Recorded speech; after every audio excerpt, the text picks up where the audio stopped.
사상 최고치 랠리를 이어가던 코스피가 어제 장중 3,900선까지 내줬다가 4,000선을 가까스로 사수했습니다. 불확실성이 당분간 커질 수 있다는 경고가 나오고 있습니다. 다양한 경제 소식들 한양대학교 경제금융대학 이정환 교수와 함께 알아보겠습니다. 어서 오십시오. 어서 오십시오, 교수님. 자, 코스피 어제 장중에 6% 넘게 빠져서 조금 놀랐었는데요. 그래도 4,000선을 가까스로 넘기면서 방어는 하긴 했습니다. 이렇게 시장이 흔들렸던 배경은 뭘로 보십니까? 기본적으로는 그 전날 이제 나스닥 지수의 어떤 그러니까 성과가 안 좋으면서 AI 거품론에 대한 이야기가 좀 나오기 시작했고요. AI 거품론이 나오면서 외국인들이 어제 투매를 많이 했다라는 점을 지적을 해야 될 것 같습니다. 장이 시작하자마자 외국인들이 투매를 하면서 코스피 지수가 거의 6% 아래로 마이너스 6%가 날 정도로 굉장히 많이 떨어졌거든요. 예. 굉장히 많이 떨어지면서 흔히 말하는 사이드카가 발동을 하고 이런 상황이 되면서 주식시장이 더 떨어지는 게 아니냐는 공포가 있었는데 이제 개인들이 이제 오후가 지나면서 매수를 하기 시작하면서 마이너스 6%에서 3% 아래로 마이너스 2.8%대로 제가 떨어진 걸로 기억을 하고 있는데 네. 그렇게 마감을 했다라고 보시면 될 것 같고, 사실 외국인이라고 하지만 기관이죠. 외국 기관이기 때문에 외국 기관들의 경우에는 아무래도 이제 수익이 나면은 예. 수익을 실현해야 되는 상황들이고, 그렇죠. 특히나 예. 이제 연말에는 뭐 보너스라든지 성과, 그리고 내년에 계약, 그리고 글로벌 비교. 그러니까 이제 사실은 글로벌 기업들은 뭐 아시아 퍼시픽도 있고 유로존도 있고 미국 존도 있고 이렇게 다 나눠져 있기 때문에 또 이런 것들에 대해서 평가를 또 하고, 그러니까 여건마다 흔히 말하는 권역마다 평가를 하고 이런 것들이 이제 성과를 보여줘야 될 필요성들이 있기 때문에 뭐 사실 이제 수익이 많이 났으면 외국인 입장에서는 정리하는 것들이 합리적이다. 특히나 연말 시즌 전에 정리하는 것들이 이상한 일은 아니다라는 이런 말씀 드릴 수 있을 것 같습니다. 예. 네. 이런 가운데 지금 비투 규모도 25조 원을 돌파했습니다. 특히 이 개인 투자자들의 투자가 반도체 종목에 몰리면서 반대 매매 우려도 나오고 있잖아요. 어떻게 보세요? 사실 이제 반대 매매랑 비투란 걸 먼저 말씀드리면, 네. 어제 정대영 금융 부위원장님이 이제 비투 얘기를 하면서 좀 논란이 됐었는데, 비투란 것은 돈을 빌려서 투자하는 게 있고요. 그다음에 주식 자체를 살 때 어떻게 보면은 흔히 말해서 우리가 주식 같은 것도 일종의 담보다 보니까 담보 대출 예. 형식으로 빌려 사는 여러 가지 방식들이 있는데, 이렇게 레버리지 베팅을 한다는 것은 올라가는 쪽의 베팅, 흔히 말하는 올라가는 것을 기대하면서 할 수도 있고 내려가는 것을 기대하면서 할 수도 있는데, 지금은 굉장히 올라가면서 기대를 한 이런 투자자들이 많아졌다라고 보시면 될 것 같습니다. 근데 이렇게 되면 어떻게 되냐면, 특히나 반도체 주식 같은 것을 살 때 그 흔히 말하는 주식을 담보해서 대출을 잡는 경우에는 주가가 떨어지게 되면은 이제 청산을 당한다고 이야기하죠. 청산을 당하게 되는데, 청산에 당하게 되면은 가진 것들이 자동적으로 매물로 나오게 예. 됩니다.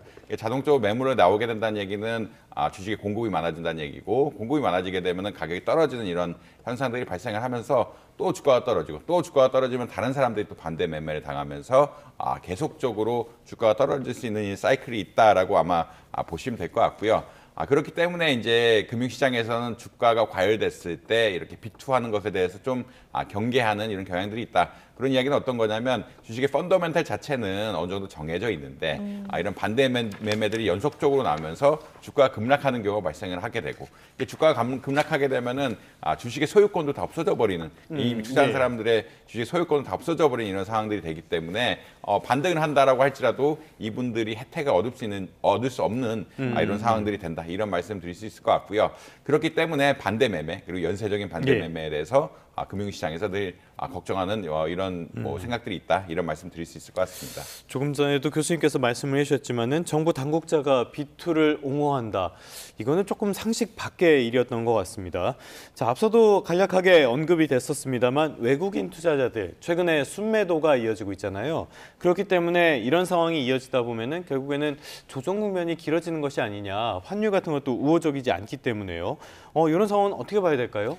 아무래도 조정이란 게 우리가 사실 예측은 하기 힘들다. 그러니까 예. 늘 이제 주가가 너무 많이 오르게 되면은 이게 펀더멘털에서 오른 거든 아니면 거품에 의해서 오른 거든 수익 실현을 할 인센티브는 굉장히 크다라고 보시면 될 것 같고, 그 수익 실현을 할 인센티브들이 개인보다는 기관들이 당연히 크다라고 말씀드릴 수 있겠습니다. 근데 외국인들이 이제 흔히 말 매도를 하기 시작한다는 이야기는 결국은 어느 정도 포지션 정리, 흔히 말해서 자기 계좌에 대해서 수익을 안정적으로 확보한다는 의미로 아마 해석이 될 것 같고요. 이것들이 지금 주가가 또 개미들이 또 많이 사주기 시작하면은 오히려 또 정리를 할 수 있는 기회가 될 수도 있거든요. 자, 팔아도 주가가 하락하지 않고 그렇다는 얘기는 수익을 보다 안정적으로 가져갈 수 있는 구조기도 하기 때문에 주가가 더 오르지 않고 혹은 약간 떨어지면서 어떻게 보면 조정이 올 가능성도 굉장히 있다라고는 예측을 할 수 있을 것 같습니다. 그것은 주가가 너무 많이 올랐기 때문에 자연스러운 현상이라고 한번 보시면 될 것 같고 네. 이번에 또 치과를 오는 것이 한 2년 전에 2차 전지라든지 이런 거와 달리 개인들이 아니라 기관들이 예. 많이 올려놨기 때문에 이러한 조정에 대한 우려는 늘 가지고 가야 된다. 그리고 이 얼마나 조정할지는 개인들이 또 얼마나 받쳐주느냐, 얼마나 사주냐 같은 것들도 영향이 있을 수밖에 없다. 이런 말씀 드릴 수 있을 것 같습니다. 네. 예. 이 숨고르기에 들어간 이 코스피 이야기 잠시 해봤고요. 한편 조금 전에 마감한 이제 미국 증시, 뉴욕 증시 한번 전망해 보겠습니다. 어떻게 됐습니까? 오늘 이제 어제 사실은 전날이죠. 어제 전날에 이제 주가가 떨어지면서 그렇죠. 한국의 주가 예. 급락이 시작된 건데 어제는 또 반등하는 이런 양상을 보여줬다라고 말씀드릴 수 있을 것 같고요. 그 핵심에는 민간 고용의 증가라고 보시면 될 것 같습니다. 지금 정부가 셔다운되면서 어떻게 보면 전체적인 고용 지표가 나오고 있지는 않은데 민간 고용에 대해서 민간 리서치 ADP라는 민간 리서치 회사에서 계속적으로 발표를 하고 있고 지난달 민간 고용이 이제 42,000명 증가했다라고 그러니까 늘어났다라고 이야기하고 있기 때문에 전달 그리고 전전달에는 마이너스를 보여왔기 때문에 이것이 고용이 그렇게 나쁘지 않은 것이 아니냐라는 이야기를 드릴 수 있을 것 같고 고용이 나쁘지 않지 않다는 이야기는 뭐 절대적으로 지금 뭐 미국 경제 가장 큰 이슈는 고용이 급격하게 줄어들면서 경기 침체가 되는 것들이 또 하나의 이슈라고 볼 수 있을 것 같은데 예. 민간 고용이 어느 정도 받쳐줬다는 이야기는 고용이 줄어드는 폭이 예상보다 나쁘지 않다는 것은 경기 침체가 그렇게 급격하게 올 것 같지는 않다라는 의미로 해석이 되면서 네. 주가가 좀 반등하는 이런 양상을 보였다라고 보시면 될 것 같습니다. 알겠습니다. 말씀하신 것처럼 뉴욕 증시에 영향을 미친 소식 여기에다 더해서 트럼프 대통령의 관세 불확실성 이런 것들도 영향을 미친 것 같은데요. 이 트럼프 대통령의 관세에 대한 이야기는 잠시 뒤에 조금 더 해보도록 하고요. 그런데 미국 증시가 조정을 크게 받았던 그 배경을 보면은 결국에는 인공지능 거품론이 있거든요. 지금 이런 거품론들이 계속 거세게 불거지는 상황인데 교수님께서는 이 부분에 대해서 어떻게 평가하십니까? 이게 거품으로 끝날 수도 있고 예. 아니면 어플리케이션 같은 데서 실질적인 변화가 있다라고 하면은 다른 응용 분야죠. 실질적으로 산업을 바꾸고 서비스를 바꾸고 있다라고 하면은 이제 거품으로 안 끝날 수도 있다라는 그런 뭐 좀 모호한 말씀을 드려야 될 것 같습니다.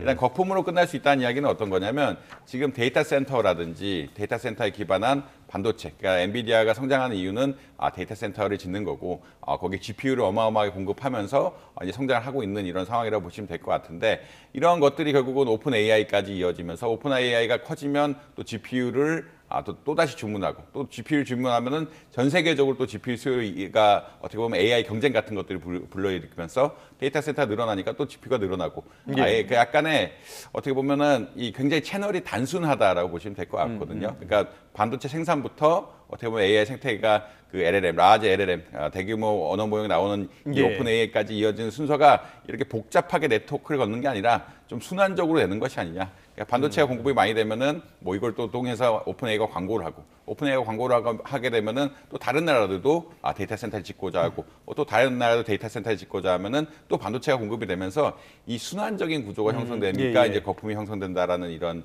논의들이 나오고 있고요. 근데 이제 반대 의견은 결국은 이런 것들이 데이터 센터는 인프라이기 때문에 인프라의 인력들 그리고 휴먼 캐피탈들이 오기 시작하고 중국과 미국 간의 경쟁이 심화되면 또 AI 분야를 발전시키지 않을 수가 없으니까 예. 이 발전시키지 않을 수 없는 것들이 결국 기술로 환원이 되고 기술로 환원이 되면은 응용이라든지 제조업 분야에 직접적으로 이용이 되는 것이 아니냐라는 의견들도 분명히 있다라고 보시면 될 것 같습니다. 그래서 지금 버블론의 핵심은 너무 이제 수익 구조가 단순하다. 그러니까 엔비디아에서 만들고 예. 데이터 센터 짓고 오픈 AI가 광고하면은 또 전 세계적으로 또 짓게 되고 엔비디아가 다시 이제 반도체를 공급한 순환적인 구조를 만드는 것이 이제 거품론의 핵심이다라고 보시면 될 것 같고, 근데 이것들이 응용 분야라든지 제조업 분야로 확산이 돼서 실제 실적으로 나오고 서비스업이라든지 제조업의 개선이 이루어지게 된다라고 하면은 이게 또 거품이 아닐 수도 있는 이런 상황들이다. 왜냐하면 데이터 센터라는 게 인프라고 인프라의 예. 인력 자원이 결합돼야 어떤 기술이 나오기 때문에 좀 지켜봐야 될 상황인 것 같다 이런 말씀 드릴 수 있을 것 같습니다. 네. 지금 또 주식시장뿐 아니라 가상화폐도 분위기가 심상치가 않습니다. 비트코인이 10만 달러 아래로 떨어졌는데 이건 어떤 점을 좀 시사할까요? 사실 이제 비트코인에 대해서는 논란이 조금 많습니다. 논란이 네. 많다는 게 어떤 거냐면 비트코인 기술 자체는 2008년 기술이고 예. 2008년의 기술을 가지고 그렇죠. 지금의 거래를 한다는 것이 이제 과연 자산으로서의 가치가 있느냐 없느냐에 대해서 논란이 조금 많다라고 보시면 될 것 같습니다.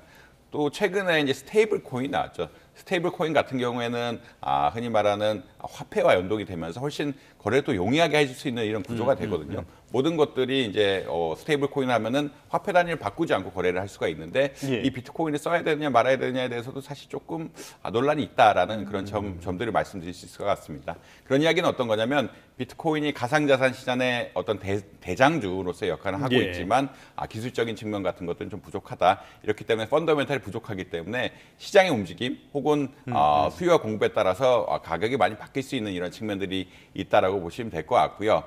지금 사실 비트코인 ETF에 투자했던 많은 분들이 좀 빠져나가고 있다라는 이야기들이 나오고 있고 그래서 비트코인에 관련된 다양한 선물이나 이런 포지션들 예, 아까 B2 이야기 많이 하셨는데 비트코인 같은 경우에 B2가 굉장히 많거든요. 흔히 말하는 네네네. 레버리지 투자가 가장 활성화된 분야다 보니까 이 가격이 떨어지게 되면은 그런 반대 매매들이 계속 나오면서 또 청산이 되게 되면서 또 가격이 많이 떨어질 수도 있는 이런 구조다라는 말씀드릴 수 있을 것 같습니다. 예. 그렇기 때문에 이제 사실 가상자산이라는 게 기술주고 기술주 같은 것들이 어떻게 보면은 금융시장 발전이라든지 AI 발전에 큰 영향을 받을 수가 있는데 지금까지는 뭐 비트코인 자체는 펀더멘탈이 좀 약하다 보니까 이런 여러 가지 수요와 공급 차원의 여러 가지 이슈들에 대해서 좀 굉장히 민감하게 반응할 수밖에 없고 특히나 이제 이런 것들을 통해서 수익을 얻고자 하는 또 사람들이 있기 때문에 또 가격이 내려갈 때 수익을 얻고자 하는 사람들도 있기 때문에 이런 것들이 좀 복잡하다. 그래서 예. 유동성 장세 이런 것들에 대해서 굉장히 조심히 봐야 되는 자산 중 하나라는 이런 말씀드릴 수 있을 것 같습니다. 알겠습니다. 자, 지금까지 정리를 해보면요. 주식이라든지 가상자산 이런 것들이 약세를 보였고요. 어떻게 회복이 될지 모르겠지만은 여기에 더해서 금까지 최근에는 흐름이 썩 좋진 않아요. 소위 말하는 에브리싱 랠리 이런 것들이 어떻게 조정되는 것이 아니냐라는 평가가 나오는데 교수님께서는 어떻게 보십니까? 뭐 이제 골드만삭스 이런 데서 보고서들이 나오는 것들은 결국은 예. 조정은 어느 정도 있을 수밖에 없다. 왜냐하면 있을 수밖에 없는 거라기보다는 이제 조정하는 것들이 자연스럽다라는 이야기라고 보시면 될 것 같고 가격이 많이 오르게 되면 아까 말씀드린 것처럼 누군가는 큰 이득을 얻을 수밖에 없고 큰 이득을 안전하게 유지하려는 이런 경향성들이 보면 발생할 수밖에 없다라는 말씀 드릴 수 있을 것 같습니다. 그렇기 때문에 조정이라는 게 늘 생기는 것 되고 그다음에 거품이 해소되는 이런 현상들이 발생을 하게 되는 건데 지금은 특히나 유동성 때문에 많이 올랐다라고 평가를 하고 있고 그러니까 사실은 금에 대한 펀더멘탈한 수요가 많이 는다든지 비트코인에 대한 펀더멘탈한 수요가 많이 늘었다기보다는 워낙 시중의 유동성 같은 것들이 많이 퍼지다 보니까 이것 때문에 자산 가격이 오르는 이런 메커니즘을 올렸기 때문에 예. 늘 항시 조정은 조금씩 가능한 상황들이고 다만 유동성이 앞으로도 줄지 않을 것 같다라는 의견들이 또 많거든요. 유동성이 줄지 않을 것 같다는 이야기는 미국의 뭐 재정 적자 규모가 줄지 않는다 이런 이야기들이 나오면서 지속적으로 유동성이 공급될 거기 때문에 그렇기 때문에 또 오를 수도 있다라는 의견들도 나오고 있다라고 보시면 될 것 같습니다. 그래서 요약해서 말씀드리면 오늘 테마가 사실 그런 건데 이제 어느 정도 가격이 오르게 되면은 늘 수익 실현을 하는 쪽들이 있고 그럴 수밖에 없죠. 예. 특히나 금융기관들은 반드시 수익 실현을 한다라고 보시면 될 것 같고 이 수익 실현 과정에서 조정이 올 수밖에 없는 상황인데 특히나 유동성 때문에 오른 상황에서는 이런 거 좀 민감하게 반응할 수밖에 없다. 조정이 크게 올 수도 없는 이런 상황 있는 상황이라고 보시면 될 것 같은데 예. 이제 앞으로도 또 유동성이 풀릴 거기 때문에 좀 여러 가지 지켜봐야 될 이런 상황들이다. 이런 말씀드릴 수 있을 것 같습니다. 알겠습니다. 저희가 전해드리면서 간밤에는 뉴욕 증시가 반등에 성공했다라는 소식을 말씀을 드렸는데요. 이 배경 가운데 하나가 지금 연방 대법원에서 진행하는 트럼프 대통령의 관세 소송 이 부분이 아닌가 싶습니다. 여기에 대해서 대법관들은 조금 회의적인 시각을 보이는 것 같아요. 이런 것들이 시장에도 영향을 미치는 것 같은데 만약에 대법원에서 제동이 걸린다. 그랬을 때 트럼프가 관세 정책을 포기할 가능성 어떻게 보십니까? 사실 뭐 포기할 가능성은 거의 없다라고 보시면 될 것 같고요. 예. 지금 이슈가 되는 것은 아무래도 관세는 세금인데 세금의 궁극적인 권한은 의회밖에 없다라는 것이 미국의 헌법의 입장인데 예. 이것을 반해서 세금 제도를 대통령이 임의로 바꿀 수 있느냐에 대한 큰 이슈라고 보시면 될 것 같고 지금 앵커님께서 이야기하는 것은 이런 것에 대해서 의회는 펀더멘탈리 그리고 대법원도 이 세금 권한에 대해서는 의회가 바꿀 수 없는 것이 그러니까 의회가 가져야 되는 것이 예. 아니냐 대통령이 가질 수 없는 것이 아니냐라는 이야기들이 계속 나오고 있다라고 보시면 될 것 같습니다. 다만 근데 이제 이것을 정상적으로 의회를 통과시킬 수도 있는 이야기고 다른 방식으로 통과시킬 수 있는 이야기이기 때문에 트럼프 행정부에서 이러한 관세를 과연 철폐할 것인가 그런 것에 대해서는 또 부정적인 입장이 많다라고 보시면 될 것 같고 이게 방법이 지금 이슈가 되는 것은 대통령이 흔히 말하는 비상경제 권한을 써서 관세를 부과하는 것이 타당하느냐. 왜냐하면 관세란 것은 결국은 국회가 정해야 되는 세금이기 때문에 국회가 정해야 되는데 행정부와 입법부와 간의 갈등이라고 아마 이해하시면 될 것 같고 대법원 쪽이 이제 뭐 흔히 말하는 입법부 손을 들어준다 할지라도 뭐 이 상황상 좀 트럼프 대통령의 성향이라든지 이런 것 여러 가지 보면은 다른 방식을 통해서 관세를 도입할 거다 이런 생각은 가지고 있습니다. 네, 우선은 대법원의 선고 결과를 한번 기다려 보도록 하겠습니다. 이런 가운데 어제 있었던 그 일반 선거, 미국 일반 선거에서도 공화당이 참패하는 결과가 있었는데 참패 요인은 뭐라고 분석하십니까? 아무래도 이제 경제라든지 여러 가지 이제 이슈가 있다라고 보시면 될 것 같고 사실 이제 자꾸 관세 논란 같은 것들이 지적이 되고 있고 그다음에 물가 같은 것들이 상승하고 있고 이런 것들 여러 가지 이슈들이 겹치다 보니까 뭐 경제적으로 어려워지는 상황들이 되고 있다라고 보시면 될 것 같습니다. 예. 특히나 이 물건 가격이 오르게 되면은 부유층은 큰 손해를 보지 않는데 저소득층이 또 피해를 많이 보거든요. 그러니까 특히나 관세 같은 것들이 수입 물가를 자극할 수밖에 없고 수입 물가를 자극하게 되면은 또 이런 일반 서민들의 피해가 집중이 될 수밖에 없기 때문에 이런 것들이 또 민주당의 결국은 민주당 지지자들이 이제 도시의 서민들이기 때문에 이런 것들에 큰 영향을 받을 수밖에 없었다라는 말씀을 드릴 수 있을 것 같습니다. 네. 예, 근데 이제 다만 지금은 사실 이게 민주당이 이기는 지역, 원래 뉴저지라든지 버지니아주라든지 뉴욕 같은 경우에는 민주당이 강세인 지역이긴 하기 때문에 뭐 당연한 것이 아니냐는 의견들도 있을 수 있을 것 같은데 아무래도 이번에 좀 예전보다 대통령 선거 때보다 격차가 좀 벌어진 경향이 있어가지고 내년 지방선거가 어떻게 될지 좀 지켜봐야 된다 이런 말씀 드릴 수 있을 것 같습니다. 알겠습니다. 내년도에 중간 선거가 있어서요. 많은 관심을 받았던 결과인데 트럼프의 정책은 당장은 달라지지 않을 것 같습니다. 지금까지 한양대학교 경제금융대학의 이정환 교수와 함께 이야기 나눠봤습니다. 오늘 말씀 잘 들었습니다.